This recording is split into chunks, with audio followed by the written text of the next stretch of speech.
1.5 ঘন্টা 2 ঘন্টা যাবত বিদ্যুৎ নাই। আপনারা যে একটা প্রেক্ষাপটের কথা বলছেন, দলীয় পরিচয় দিয়ে কথা বলছেন, এই যে দেখেন উপরে দেখেন ফ্যান ঘুরে না। আমরা তো তাহলে পূর্বেই ভালো ছিলাম, এখন 2 ঘন্টা ধরে কারেন্ট নাই, আদালত এজলাসে আমাদের বিচারিক কার্যক্রম আমরা মানে বিভিন্ন রকম কথা থেকে একজন উচ্চস্বরে বলে যে আপনি বিচারকের আসনে এই ধরনের কথা কেন বলছেন, তাহলে কি আপনি গোপালগঞ্জের কেউ নাকি? উনি আবার উত্তরে বলছেন যে হ্যাঁ আমি গোপালগঞ্জ, আমার বাড়ি গোপালগঞ্জ। তো কি হয়েছে? এই 72 ঘন্টার মধ্যে এই বিচারককে অপসারণ, প্রত্যাহার অথবা রাষ্ট্র বিরোধিতার কথা বলার জন্য আইনি যে বিষয়গুলো আছে এটা বাস্তবায়নের জন্য আমরা 72 ঘন্টার দাবি উপস্থাপন করি। এই 72 ঘন্টার মধ্যে যদি আমরা দৃশ্যমান কোনো পদক্ষেপ গ্রহণ দেখতে না পাই, আমরা এখানে ঘোষণা দিই 72 ঘন্টার পরে আমরা যৌথ সংগঠন আদালত চত্বরে কর্মসূচি দিতে এবং পালন করতে বাধ্য হব। তুফান আলী নামে আমাদের কেস পার্টনার যুবনেতা, উনি গ্রেপ্তার হলে জানতে পারি যে একই মামলায় আমি চাঁপাইনবাবগঞ্জ জেলার সদস্য সচিব স্বেচ্ছাসেবক দল বাবর আলী রুমন, তারপরে জেলার যুগ্ম আহ্বায়ক ফরিদ আহমেদ ফিরোজ এবং স্বেচ্ছাসেবক নেতা শাহাবুদ্দিন আর যুবনেতা আলী হোসেন, আমরা 4 জনও আমাদের নামে ওয়ারেন্ট গ্রেপ্তারি পরোয়ানা হয়েছে। এটা আমরা জানতে পারার পরে আমরা আমাদের আইনজীবীদের মাধ্যমে আজকে আদালতের প্রতি সম্মান জানিয়ে আমরা পুনরায় জামিনের জন্য আদালত চত্বরে উপস্থিত হই। সকাল 10টায় এজলাসে উপস্থিত হই। আমাদের মামলাটি প্রায় 12টার আশেপাশে এজলাসে ওঠার পরে আমাদের আইনজীবীরা মামলার বিবরণীটা ওনারা শুনানিটা শুরু করেন। তো আমাদের এই পুনরায় যে ওয়ারেন্ট হয়েছে, আমরা তো জামিনে ছিলাম। এই মামলাটি হচ্ছে 2023 সালের 28 অক্টোবর। পরবর্তী সময় সারা দেশে যখন চলমান আন্দোলন সংগ্রাম, ওই সময় আমাদেরকে এই 5 জনকে বিভিন্ন জায়গা থেকে পুলিশ, তৎকালীন ফ্যাসিস্ট আওয়ামী লীগের দোসর বাহিনী আমাদেরকে বিভিন্ন জায়গা থেকে গ্রেপ্তার করে নিয়ে এসে এই বিস্ফোরক মামলায় আমাদেরকে আসামি করে চালান দেয়। আমরা জামিনে বের হই জেলখানা থেকে 2023 সালের 18ই ডিসেম্বর সম্ভবত। তৎকালীন সময় এখন পর্যন্ত আমরা জামিনে ছিলাম। গত মাসের 13 তারিখ আমাদের চাঁপাইনবাবগঞ্জ জেলা যুগ্ম দায়রা জজ আদালত ভবন 2 এখানে গত মাসের 13 তারিখ আমাদের হাজিরা ছিল। আমাদের হাজিরা এখানে আদালতে সাবমিট করা হয়েছে।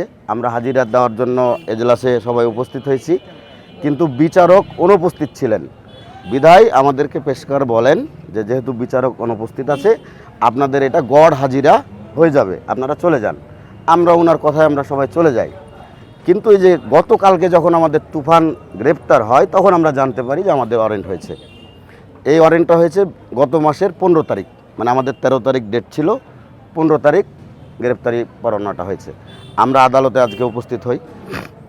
শুনানির এক পর্যায়ে যখন কেন জানি মনে হচ্ছে আমাদের 2 জন আইনজীবী, অ্যাডভোকেট রফিকুল ইসলাম টিপু এবং ফরিদ আহমেদ ফিরোজ, উনি আমাদের পক্ষে ফরিদ আহমেদ জনি, উনি আমাদের পক্ষে শুনানি করছিলেন। কিন্তু কেন জানি মনে হচ্ছে বিচারক শুনানিতে মনোযোগী না, মানে উনি ভালো লাগছে না, এরকম একটা মনে হচ্ছে, ফিল হচ্ছে। আমি ওই মুহূর্তে বলি যে বিজ্ঞ আদালত, আমি একটু তাহলে কথা বলতে চাই। তো উনি আমাকে ফ্লোর দিলেন যে ঠিক আছে বলেন। আমি আমার নাম, পরিচয়, পদবি, আমি ছাত্রদলের 3 বারের সভাপতি 2008 থেকে 2017 সাল এবং বর্তমানে চাঁপাইনবাবগঞ্জ জেলা স্বেচ্ছাসেবক দলের সদস্য সচিব। আমার পরিচয় দিয়ে বলি যে এই মামলাটা 2023 সালের, আমরা জামিনে ছিলাম। বিগত 13 তারিখ কেন এজলাসের মাধ্যমে মিসিং হয়েছে, কী কারণে গ্রেপ্তারি পরোয়ানা হয়েছে আমরা এটা জানি না। তারপরে যেহেতু আমরা আদালতের প্রতি শ্রদ্ধাশীল, আমরা জামিনের জন্য উপস্থিত হয়েছি। তাহলে আমি আমার কথা বললাম, উনি আমার কথার উত্তরে মামলা সংক্রান্ত কোনো কথা না বলে উনি বলছেন এই যে দেখেন উপরে দেখেন ফ্যান ঘুরে না, 1.5 ঘন্টা 2 ঘন্টা যাবত বিদ্যুৎ নাই।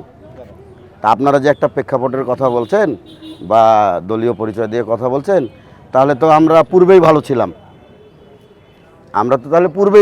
এখন 2 ঘন্টা ধরে কারেন্ট নাই, আদালত এজলাসে আমাদের বিচারিক কার্যক্রম আমরা মানে বিভিন্ন রকম কথা। তাহলে আগের সরকার, এই সরকার কি করে, তাহলে কেন করছে না, সরকার কেন করছে না, আপনারা সরকারকে জানাতে পারেন।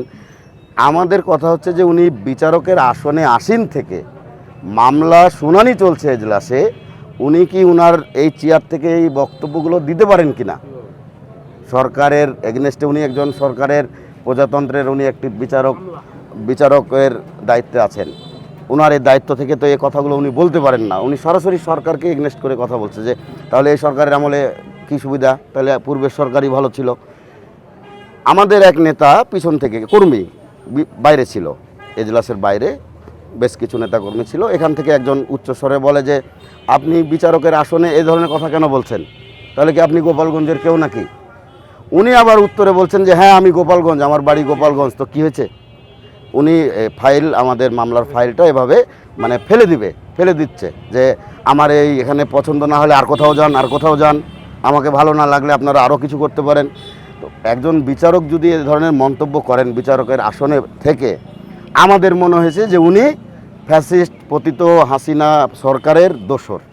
এবং উনি যেহেতু গোপালগঞ্জ, উনি নিজেই বলছেন আমার বাসা গোপালগঞ্জ, তাহলে উনি আওয়ামী লীগ ফ্যাসিস্ট হাসিনার দোসর। উনি দোসর হওয়ার কারণে আমরা জামিনে থাকার পরেও আবার আমাদের এই হাজিরা, বিগত মাসের এই 13 তারিখ আমরা হাজিরা উপস্থিত হওয়ার পরেও আমাদের এই নামে কিভাবে গ্রেপ্তারি পরোয়ানা হয়। আচ্ছা, গ্রেপ্তার পরোয়ানা হয়েছে, আমরা আদালতের প্রতি শ্রদ্ধাশীল, আমরা আদালতে এসেছি, আমরা এই জামিন আমাদের পক্ষে আমাদের আইনজীবী আবেদন করেছে। তো উনি এই ধরনের মন্তব্য বিচারকের আসন থেকে করেছেন বিধায় কোর্ট চত্বরে নেতাকর্মী উত্তেজিত হয়ে যায়। একটা পর্যায়ে স্লোগান হয়, বিক্ষোভ মিছিল হয়। বিক্ষোভ মিছিলে জেলা স্বেচ্ছাসেবক দলের আমি এবং ছাত্র দলের জেলা সভাপতি মিম ফজলে আজিম আমরা যৌথভাবে বক্তব্য দিই। আমরা আমাদের দুই সংগঠনের পক্ষ থেকে 72 ঘন্টার আলটিমেটাম দেই।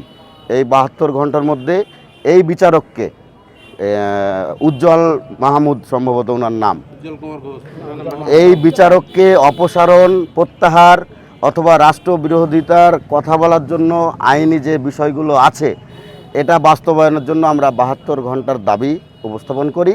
এই 72 ঘন্টার মধ্যে যদি আমরা দৃশ্যমান কোনো পদক্ষেপ গ্রহণ দেখতে না পাই, আমরা এখানে ঘোষণা দিই 72 ঘন্টার পরে আমরা যৌথ সংগঠন আদালত চত্বরে কর্মসূচি দিতে এবং পালন করতে বাধ্য হব। আর এহেন কর্মসূচির জন্য, এহেন কর্মকাণ্ডের জন্য, আজকের পরিস্থিতির জন্য সম্পূর্ণ বিচারক মহোদয় দায়ী বলে আমরা মনে করি।